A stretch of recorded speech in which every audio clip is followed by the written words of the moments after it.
नमस्कार सानମାନେ ଚାଲନ୍ତୁ ଆଜି ପୁରାଣ ସମ୍ପର୍କିତ କିଛି ନୂଆ କଥା ଜାଣିବା। ପ୍ରଥମରେ ଚାରି ଆଶ୍ରମଟା ବ୍ରହ୍ମଚର୍ଯ୍ୟ ଗୃହସ୍ଥ ବାନପ୍ରସ୍ଥ ସନ୍ନ୍ୟାସ। ତାପରେ ଦେଖନ୍ତୁ ଚାରି ଅନନ୍ତକରଣ ମନ ବୁଦ୍ଧି ଚିତ୍ତ ଅହଙ୍କାର।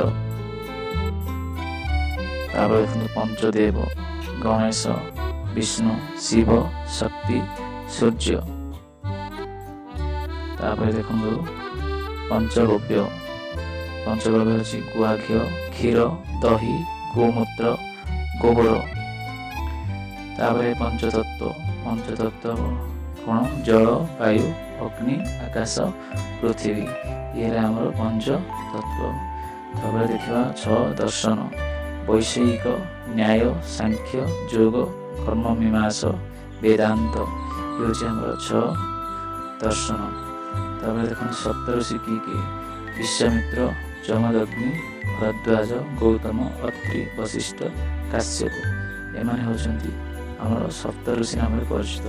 ତାପରେ ଦେଖନ୍ତୁ ଆଠ ଲକ୍ଷ୍ମୀ ଆଦ୍ୟ ବିଦ୍ୟା ସୌଭାଗ୍ୟ ଅମୃତ କାମ ସତ୍ୟ ଭାଗ୍ୟ ଯୋଗଲକ୍ଷ୍ମୀ, ଏମାନେ ହେଲେ ଆମର ଆଠ ଲକ୍ଷ୍ମୀ। ତାପରେ ଦେଖିବା ଆଠ ଯୋଗ ଯମ ନିୟମ ଆସନ ପ୍ରାଣାୟାମ ପ୍ରତ୍ୟାହାର ଧାରଣା ଧ୍ୟାନ ସମାଧି, ଏହାକୁ ଆମେ କହିବା ଆଠ ଯୋଗ। ତାପରେ ଦେଖିବା ନବଦୁର୍ଗା କିଏ ଅଛନ୍ତି।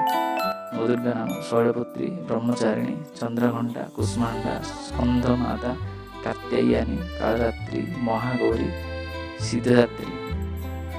ତାପରେ ଦେଖିବା ଦଶ ଅବତାର ମତ୍ସ୍ୟ କାଶ୍ୟପ ବରାହ ନରସିଂହ ବାମନ ପରଶୁରାମ ଶ୍ରୀରାମ ବଳରାମ ବୁଦ୍ଧ କଳ୍କି, ଏହା ଆମର ଦଶ ଅବତାର।